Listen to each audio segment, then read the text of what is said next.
சரி சம்மந்தி அப்படியே பண்ணிக்கிடலாம் அப்படின்னா வைக்க. என்னங்க என்ன சொல்லியாவ? அவங்க கோயிலில் வச்சு பொண்ணுக்கு பூ வைக்கிறத முடிச்சுட்டு அங்கேயே நிச்சயத்துக்கு ஒரு நாள் குறிச்சுக்கிடலாம்னு சொல்லியாங்க இளவரசி. ஏங்க வீட்டுக்கு வர வேண்டாம்னு சொல்லிட்டாவளோ?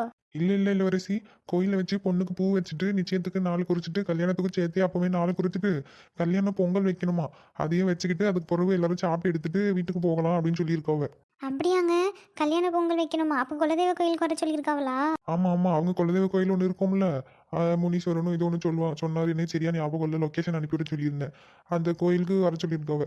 அப்படியா? சரிங்க. அப்போ நாளைக்கு புறப்படுறதுக்கான வேலையெல்லாம் போய் பார்ப்போம். வேற எத்தனை தட்டு வரிசைங்க கொண்டு போகிறது? உனக்கு எத்தனை தோணுதோ அத்தனை வச்சு கொண்டு போகலாமா, உன் இஷ்டத்துக்கு செய்யு. ஏங்க 21 தட்டு வரிசை வைக்கணும்னாலும் நம்மகிட்ட காசு கிடக்கு. ஆனால் எடுத்துகிட்டு போய் வைக்கிறதுக்கு ஆளுங்க இல்லையே பற்றியெல்லாம். உங்கள் தங்கச்சி வீட்டில் சேர்த்தா கூட நம்ம எல்லாரையும் சேர்த்தாலும் 7 பேர் தான். அவனையும் சேர்த்தே 7 பேர் தான் மாப்பிள்ளையோட. வேற மற்றவங்களுக்கெல்லாம் எங்கே போக முடியும்? அதான் என்ன செய்யன்னு யோசிக்கேன். இதுல என்னட்டி இருக்கு? தட்டு வருஷம் உனக்கு எத்தனை வைக்கணுமோ அதை மட்டும் கொண்டு போய் வெய்யு. இப்போ பூமடிக்க தானே போறோம். வேற நிச்சயத்துக்கு கல்யாணத்துக்குலாம் நம்ம ஃப்ரெண்ட்ஸு, கம்பெனியில் வேலை செய்கிறவங்கன்னு எல்லாரையும் கூப்பிட்டுடலாம். அப்போ உனக்கு எத்தனை வைக்கணுமோ அத்தனையும் ஒருத்தர் கையில் கொடுத்து கொண்டு வந்து வைக்க சொல்ல போதும். ஆமாம், அப்படி தான் பண்ணணும். பார்த்தியலா, நம்ம 2 இருக்கோம், எவ்வளவோ சொந்தம் கிடக்கு. ஆனால் யாருமே இல்லாத மாதிரியே இத்தனை வருஷம் இருந்துட்டோம். அது இத்தனை வருஷம் ஒன்றும் தெரியலை. இந்த மாதிரி ஏதாவது நல்லது கெட்டதுன்னு எதுனா வரும்போது தான் மனசுக்கு ஒரு மாதிரி கஷ்டமாக இருக்குது. அட விடு இளவரசி, இதுக்கு இப்போ உட்காந்து நம்ம கஷ்டப்படிய நேரம் கிடையாது. நம்ம மவனுக்கு கல்யாணம் வந்திருக்கு. அந்த கல்யாண வேலையை தான் நம்ம இப்போ சந்தோஷமா எடுத்து செய்யணும். போய் எத்தனை தட்டரிசை வைக்கணும்னு முடிவு பண்ணிட்டு அதுக்கு என்ன பண்ணணுமோ சொல்லு. உனக்கு எதனா வேணும்னா சொல்லு, நான் வாங்கிட்டு வரேன். தட்டுலாம் வேற வீட்டில் இருக்கா இல்லை வாங்கணுமான்னு பார்த்துக்க. எப்படியும் என் தங்கச்சி வீட்டில் போய் கூட போவோம்ல, அவங்கள கூப்பிட்டுட்டு வரும்போது தட்டு பழம் எதுவும் வேணும்னா வாங்கிக்கிட்டு வந்துடுவோம். டெக்கரேஷன் பண்ணுறதுக்கு எப்படி, வெளியே கொடுக்கணுமா இல்லை வீட்லேயே வச்சு செஞ்சுக்கிறியா? டெக்கரேஷன்லாம் நம்ம மாவுலே செஞ்சுக்கிட்டேன்னு சொல்லிட்டாங்க. வேற நம்ம வரும்போது கொஞ்சம் பழம், கொஞ்சம் ஸ்வீட்டு, சாக்லேட்டு, இந்த மாதிரி தட்டு வரிசைக்கு என்னெல்லாம் வேணுமோ அதெல்லாம் கொஞ்சம் கொஞ்சம் வாங்கிட்டு வந்து கொடுத்துட்டோம்னா, தட்டோட வச்சு கொடுத்துட்டோம்னா அவள் டெக்கரேஷன் பண்ணி வச்சிருவா. நாளைக்கு கொண்டு போய் பொண்ணுக்கு பூவையும் வச்சுட்டு வந்துடலாம். சரிம்மா, அப்போ நான் வந்து ஐயர்கிட்ட சொல்லி நிச்சயத்துக்கு கல்யாணத்துக்கு நாள் குறிச்சிட்டு பத்திரிக்கை எழுதியதுக்கு யாரையாவது பார்க்கணும். வேற நம்ம சொந்தக்காரங்களாம் அவ்வளோவா கிடையாதுல்ல. இருக்கிறவங்க பேரை வச்சு நம்ம கொஞ்சம் சிம்பிளாக பத்திரிக்கை அடிச்சுப்போம் தனியா. அந்த பத்திரிக்கை பற்றி மட்டும் நான் அவங்கள்ட்ட எதுவும் பேசிக்கிடல. அது மட்டும் கேட்டுட்டு வாரேன் நான் இப்போ போய். சரிங்க. பார்த்து என்ன ஏதுன்னு விசாரிச்சுட்டு வாங்க. நான் போய் ஷாலினிட்ட சொல்லிவிட்டு வேற என்னென்னலாம் வாங்கணும்னு லிஸ்ட்டு போட்டு எடுத்து வைக்கேன். அதுக்கு பிறகு உங்கள் தங்கச்சியை போய் பார்ப்போம். சரிம்மா ஆட்டோ. ஏட்டி நிர்மலா, என்னங்க? இடி சம்மந்தி வீட்டிலேருந்து ஃபோன் வந்தது. நாளைக்கு காலையில் 10 மணி போல் வாரேன்னு சொல்லியிருக்காவ. அதான் அந்த நேரம் கோயிலுக்கு வந்துருங்க. அங்கே வச்சு பூ வைக்கிறத முடிச்சுட்டு நிச்சயத்துக்கும் கல்யாணத்துக்கும் நாள் குறிச்சிட்டு கல்யாண பொங்கல் எல்லாம் வச்சு முடிச்சுட்டு சாப்பிட்டு எடுத்துட்டு அதுக்கு பிறகு வீட்டுக்கு வந்துக்கிடலாம் அப்படின்னு சொல்லியிருந்தேன். சரின்னு சொல்லியிருக்காவ. அப்படியாங்க? அப்போ காலையில் 10 மணி போல் அவங்க வாராவளா? அப்படின்னா நம்ம கொஞ்சம் கோயிலுக்கு சீக்கிரமாக போக வேண்டியிருக்கும்ல? ஆமாம், நான் போய் கோயில் ஐயரை பார்த்து பேசிட்டு வாரேன். நாளைக்கு இந்த மாதிரி பொண்ணுக்கு பூ வைக்கிறதுக்கு நேரம் கோயிலுக்கு தான் வர சொல்லியிருக்கேன். இங்கே வச்சு தான் எல்லாத்தையும் பேசி முடிச்சுட்டு வேற கல்யாண பொங்கலையும் வச்சுட்டு போகலான்னு இருக்கோம். அதுக்கு என்ன ஏற்பாடு வேணுமோ அதை செய்யுங்கன்னு சொல்லிட்டு வந்துடுறேன் நான். நீ அதுக்குள்ளே வீட்டில் என்னென்ன வேணும் வேணான்னு சொல்லி பார்த்து எடுத்து வை. ஆமாங்க. பொங்கல் வைக்கிறதுக்கு தேவையான பொருள்லாம் இருக்கான்னு பார்க்கணும். இல்லைன்னா நான் லிஸ்ட் எழுதி கொண்டாரு, அது கொஞ்சம் வாங்கி கொடுத்துருங்க. வேற நாளைக்கு வரவங்களுக்கு சாப்பாடு எப்படி, ஹோட்டலில் சொல்லிக்கிடலாமா இல்லை நம்மளே பொங்கிக்கிடலாமா? ஹோட்டலில் சொல்லிக்கிடலாம், எனக்கு ஒன்றும் பிரச்சனை இல்லை. இல்லை நீங்கள் பொங்குறதுனாலும் சொல்லுங்கள், நான் பொருள் எல்லாம் வாங்கி கொண்டாந்து தாரேன், பொங்கிக்கிடுங்க. ஆனால் பார்த்துக்கிடுங்க, இந்த வேலையும் வச்சுக்கிட்டு சமைக்கிற வேலையும் பார்த்துக்க முடியுமா என்ன ஏதுன்னு கேட்டுட்டு முடிவு பண்ணிக்க. ஆமாம் பற்றியெல்லாம் நான் எதுக்கும் லட்சுமி அக்காவை ஒரு வார்த்தை கேட்டுக்கிட்டு வரேன். நாளைக்கு அவங்க வந்து சாப்பாடு பொங்கி கொடுக்கேன்னு சொன்னாங்கன்னா நீங்கள் பொருள் மட்டும் வாங்கி கொடுங்க. அப்படி இல்லைன்னா நம்ம ஹோட்டல்லே சொல்லிக்கிடலாம், ஒன்றும் தப்பு இல்லை. சரி சரி, அப்புறம் அக்கம் பக்கத்தில் யாரையாவது கூப்பிடணும்னா கூப்பிடுங்க. வேற இப்போ நிறைய பேரெல்லாம் கூப்பிட வேணாம். உனக்கு ஃப்ரெண்ட்ஸுங்க இருக்காங்கல்ல இங்கே, அவங்கள மட்டும் கூப்பிடு போதும். நிச்சயத்துக்கு கல்யாணத்துக்கு எல்லாரையும் கூப்பிட்டுக்கிடலாம். சரிங்க. நானும் அதை தான் நினச்சிருக்கேன். நம்ம லட்சுமி அக்கா, வேற பிரேமா, வசந்தி, உஷா இவங்கள மட்டும்தான் கூப்பிடுறது தான் இருக்கேன் நான் இப்போதைக்கு. வேற நிச்சயத்துக்கும் கல்யாணத்துக்கும் ஊரில் இருக்கவே எல்லாரையும் கூப்பிட்டுக்கிடலாம். இவளுங்க மட்டும் வந்தால் கொஞ்சம் கூடுமான வேலை செய்வாளுவ. அதான் இருந்தாலும் இவங்க மட்டும் போதுன்னு இருக்கு. சரி சரி, பாரு, பார்த்துட்டு என்னென்ன வேணும்னு எழுதி கொண்டா, நான் வாங்கிட்டு வரேன் வரும்போது. சரி இருங்க. நான் போய் என்னென்ன பொருள் இருக்கு இல்லைன்னு பார்த்து எழுதி கொண்டாரேன். அதுக்கு முன்னாடி லட்சுமி அக்காவை கேட்டுக்கோ, நாளைக்கு சாப்பாடு பொங்கி போட்டு வருவாங்களா என்னன்னு. வேற அவங்களுக்கு வேலை இருக்குன்னு எதனா சொல்லிட்டாங்கன்னா நம்ம முன்னாடியே ஏதாவது ஹோட்டலில் சொல்லி வைப்போம்ல. ஏன்னா நான் இன்னைக்கு ஒரு நாள் தான் இருக்குது. நாளைக்கு காலையில் எல்லாரும் சாப்பாடு வேணும், காலையிலையும் வேணும், வேற மதியத்துக்கும் வேணும். அதனால இப்போவே சொல்லி வச்சாதான் அவங்க எல்லாத்தையும் ரெடி பண்ணி வைக்க முடியும். சரி இருங்க, நான் இந்த ஓடி கேட்டுட்டு ஓடியானேன். வெரசாவா, அவன் எங்க ஐஸ்வர்யாவை காணும்? உள்ளதாங்க இருக்கா. ஏன் எதுவும் கேட்கணுமோ? ஆமாம் டி, வேற நாளைக்கு நம்ம மாவுளை பார்க்க அவங்க குடும்பத்துல இருந்து எல்லாரும் வராவில்ல. அந்த கொஞ்சம் நல்ல புடவையா எடுத்து உடுத்தி நல்லா அலங்காரம் பண்ணி இருக்க சொல்லு. வேற அவளுக்கு கட்டு தெரியாதுன்னா ஏதாவது மேக்கப் போட்டு விடுறவங்க இல்லை பார்லர்ல கேட்டு நாளைக்கு ஒரு நாளுக்கு மேக்கப் போட்டுக்கிட்ட சொல்லு. என்ன எதுன்னு பார்த்துட்டு எதுனாலும் பண்ண சொல்லு. இப்போதைக்கு தேவைப்படாதுங்க. நிச்சயத்துக்கு கல்யாணத்துக்கு தான் தேவைப்படும். ஏட்டி நம்ம அவளுக்கு சேலை கட்ட தெரியாதுல்ல. அந்த நேரத்துல வரவங்க முன்னாடி எப்படி சுடிதார மாட்டிட்டு எப்படி நிப்பா, வந்து வரவங்க கேட்க மாட்டாவளா? அது நம்ம பிரேமா வசந்தி உஷா இவங்களுக்கு 3 பேரையும் கட்டி விட்டுருவாங்க. கட்டிட்டு அவளுக்கு அலங்காரமும் பண்ணிடுவாங்க. அதனால நாளைக்கு ஒன்றும் பயப்பட வேண்டியிருக்காது. நிச்சயத்துக்கு கல்யாணத்துக்கு மட்டும்தான் மேக்கப்புக்கு நம்ம போய் வெளியே கேட்குற மாதிரி இருக்கும். அதுக்கு மட்டும் அப்போ பார்த்துக்கிடலாம். நாளைக்கு எதுவும் தேவை இருக்காது. அப்ப சரி சரி சரி, நீ போய் கேட்டுட்டு என்னென்ன வாங்கணும்னு லிஸ்ட் எழுதி கொண்டா. நான் இன்னொரு 1/2 மணி நேரத்துல கிளம்புவேன். ஐயரை பார்த்துட்டு வரும்போதே வாங்கிக்கிட்டு வந்துடுறேன், என்னென்ன வேணும் வேணாம்னு சொல்லி. சத்தி இருங்க, நான் இந்த ஓடி கேட்டுட்டு ஓடியாந்துடுறேன். இந்தாங்க வைட்டி. கொண்டா. அடிக்கிற வெயிலுக்கு அவன் ஜூஸு இளநீன்னு என்னத்தையாவது வாங்கி உடம்ப கூலிங் ஆக்கிட்டு நடக்கா. இவருக்கு மட்டும் எப்படி தான் இந்த டீயை குடிக்காம இருக்க முடிய மாட்டேங்கோ தெரியலம்மா. ஒரு நாளுக்கு 10 டீ குடிக்காரு இந்த மனுஷன். எனக்கு டீ குடிச்சாதான் என் வேலை ஓடும் பார்த்துக்க. நீ சோறு போடலைனாலும் பரவாயில்ல, எனக்கு டீயை மட்டும் வேலை வேலைக்கு கரெக்டாக கொடுத்துரு. நான் பாட்டுக்கு என் வேலையை பார்த்துட்டு அனுப்பேன். உன்னை எந்த தொல்லையும் பண்ண மாட்டேன். எப்போ டீ போடியதே பெரிய தலைவலியாக தான் கிடக்கு. ஒரு நாளைக்கு எத்தனை வேலை டீயை போட்டுட்டு அனுப்பாங்க சொல்லுங்கள். வேற போட்டு வச்சுட்டு மொத்தமாக வச்சுட்டு அப்போ வேணும் போது சூடு பண்ணி குடிச்சுக்கிறியேன்னு சொன்னால் வேணாம், அது புகவாடு அடிக்க எனக்கு பிடிக்க மாட்டேங்குன்னு சொல்கிறிய. வேற எத்தனை வாட்டி இந்த டீ பாத்திரத்தை ஒரு நாளுக்கு தேய்ச்சிட்டு எடுக்க முடியும்? உழைக்கிற மனுஷனுக்கு ஒரு டீ போட்டு கொடுக்க அழுவியாவுமா இந்த வீட்டில்? ஆமாம், இவர் மட்டும்தான் கிடந்து கஷ்டப்படிய மாதிரியே பேசுவார். நானும் உங்கள் கூட தானே போய் வந்து காலையில் வேலை செஞ்சுட்டு எடுக்கேன் வயலில் காட்டுக்குள்ளே. ஆமா ஆமா, செய்யதான் செய்ய. இல்லைன்னு யாரு சொன்னா? ஒரு டீ போடியதுக்காமா இவ்வளோ பேச்சு பேசிட்டு நடக்க? டீயை கொஞ்சம் குறைச்சிக்கிடுங்க. வேற சுகர் வந்து தொலைய போகுது.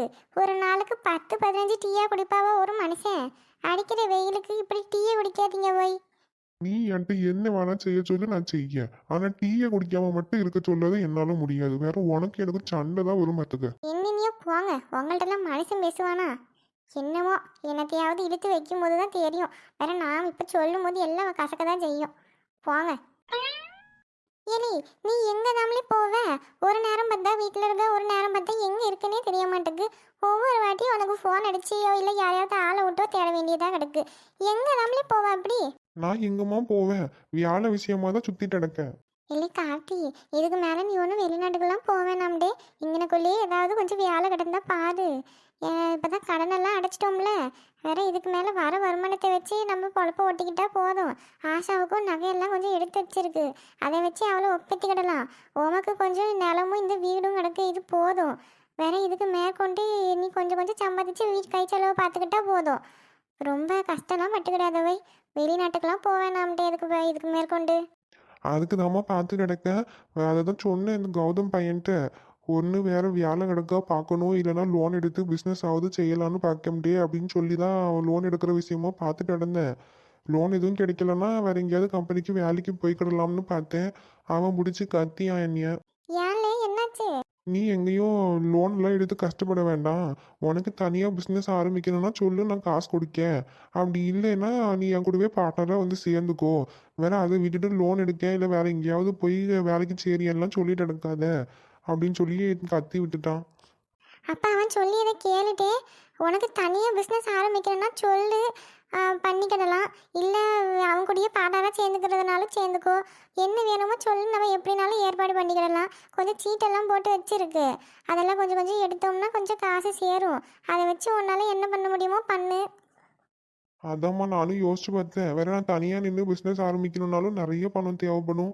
அவளுக்கு காசெல்லாம் நம்மளால இப்போ புரட்ட முடியாது. அதான் என் ஃப்ரெண்டு தானே அவன், அதனால அவன் கூடவே பார்ட்னராக சேர்ந்துக்கிடலாம்னு ஒரு முடிவுக்கு வந்திருக்கேன். அதுக்கு ஒரு குறைஞ்சது 10 லட்சமாவது செலவு ஆகுமா ஷேர் எல்லாம் வாங்குறதுக்கு.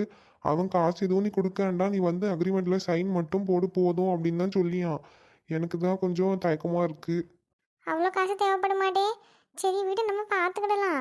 அப்படி உனக்கு அவ்வளோ தயக்கமாக இருக்குன்னா நம்ம கொஞ்சம் கொஞ்சம் எப்படினாலும் ரெடி பண்ணிக்கிடலாம்.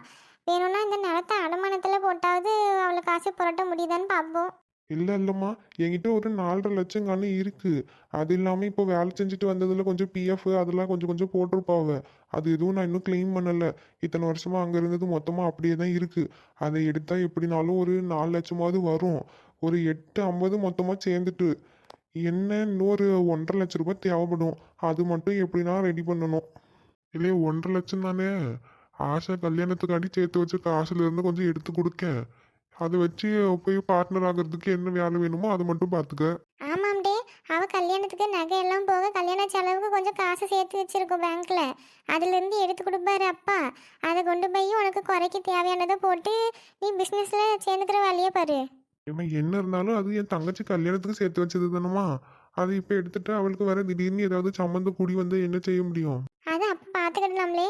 கொஞ்சம் தான் தேவைப்படும் குறைஞ்சாலும். அப்போ எதுனா தேவைப்பட்டதுன்னா ஏதாவது காட்ட அடமானத்துக்கோ இல்லை விற்கிறதுக்கோ போட்டுக்கிடலாம். கல்யாணம் கூடி வரும்போது பார்த்துக்கிடுவோம். இப்போ போய் உன் பொழப்பு என்னவோ அதை மட்டும் நீ பாரு.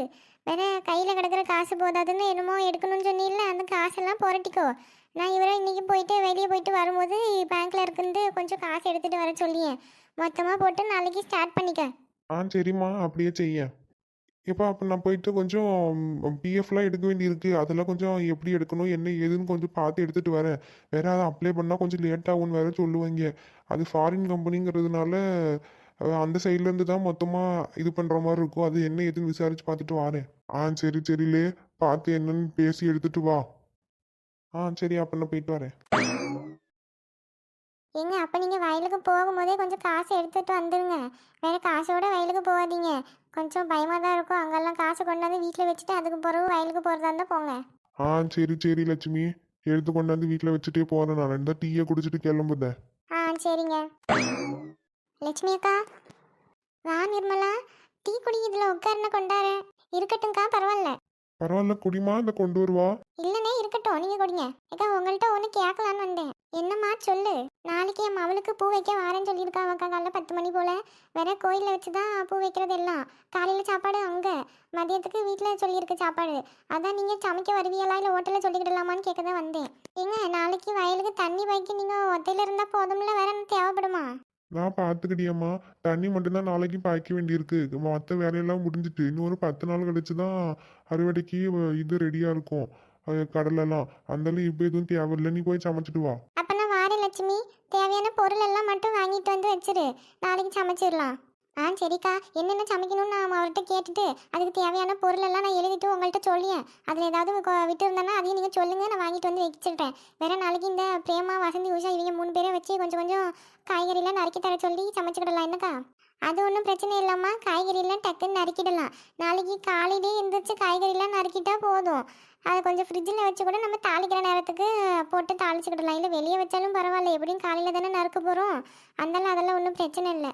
சரிக்கா, அதான் எதுக்கும் உங்கள்கிட்ட ஒரு வார்த்தை கேட்டுக்கிட்டு போகலான்னு வந்தேன். சரி, அப்போ நான் போய் எதுக்கும் லிஸ்ட்டெல்லாம் எழுதிட்டு உங்கள்கிட்ட ஒரு வாட்டி வந்து காட்டியேன். சரி மக்களே. நல்ல வேலை மேடமே ஃபோன் பண்ணிட்டீங்க. இல்லைன்னா நானே ஃபோன் பண்ணலான்னு நினச்சேன். அப்படியா? ஏங்க என்னாச்சு? என்ன ஆச்சா? ஆளையே காணுமேன்னு பார்த்துட்டு இருந்தேன். வாட்ஸ்அப்பில் ஆன்லைன்லேயும் இல்லை, மெசேஜுக்கு ரெஸ்பான்ஸும் இல்லையா. அதான் சரி ஃபோனாவது பண்ணி என்னன்னு கேட்கலான்னு பார்த்தேன். நல்ல வேலை நீயே ஃபோன் அடிச்சிட்ட. நாளைக்கு பூ வைக்க வரீங்கல்ல, அதான் அதுக்கு கொஞ்சம் வேலைலாம் கிடந்தது. அம்மா மேலே கிடந்த பாத்திரம்லாம் எடுத்து போட்டு கொஞ்சம் தேய்ச்சி தொடச்சி கொடு மக்களேன்னு சொல்லிட்டு போயிட்டாவ. அதை முடிக்கிறதுக்குள்ளே நாளைக்கு சமைக்கிறதுக்கு என்னென்ன வேணாம்னு லிஸ்ட்டு பார்த்துட்டு இதை எழுதி சொல்லி அவங்க சொல்ல எழுதிட்டு இருந்தேன்னா அதில் நேரம் போனதே தெரியல. அதான் உங்களுக்கு ஃபோனும் மெசேஜும் பண்ண முடியலை. ஏன் நீ வேலை செஞ்சுக்கிட்டே பேசியிருக்கலாம்ல? ஆமாம் போங்க, பேசுவாங்க. அம்மாலாம் கூட இருந்தாவன்னு சொல்லியே அவங்க முன்னாடி எப்படி பேச முடியும்? அதான் பேசியெல்லாம் முடிக்க போகிறோம்ல. அதுக்கு பிறகு என்ன பயம்? 2 வீட்லேயும் ஒத்துக்கிட்டாங்க. இனிமேல் கல்யாண வேலை மட்டும்தானே கிடக்கு. இருந்தாலும் எங்கள் வீட்டில் கேட்பாங்க, இப்படிலாம் போகக்கூடாது பேசக்கூடாதுன்னு. அன்றைக்கி உங்களை பார்க்க வரும்போது எங்கள் சித்தி இது மாதிரி அடிக்கடிலாம் போய் பார்க்கக்கூடாதுமா, கல்யாணம் முடியுத வரைக்கும் இன்னையோட லாஸ்ட்டாக வச்சுக்கோ, எதுனாலும் வீட்டுக்கு வந்து அப்பா மட்டும் பேசிக்க சொல்லு அப்படின்னு சொல்லிட்டாங்க.